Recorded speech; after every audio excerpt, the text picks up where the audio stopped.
传人，每日打拼做工，希望有一日会去达成愿望，互会倒转向你。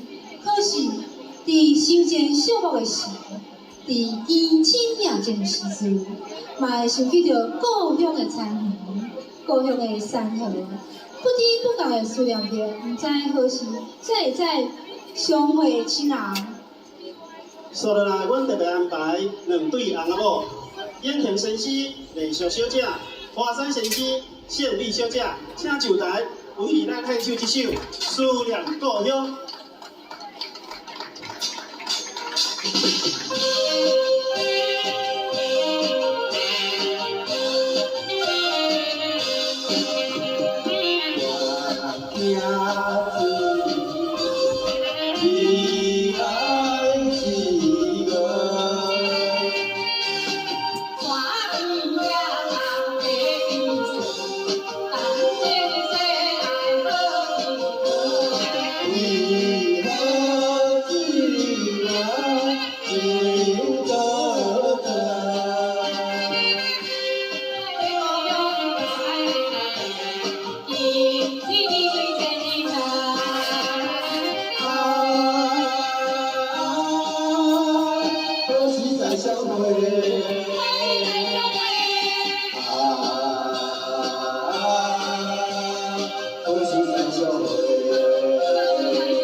古来的台湾，经过两次世界大战。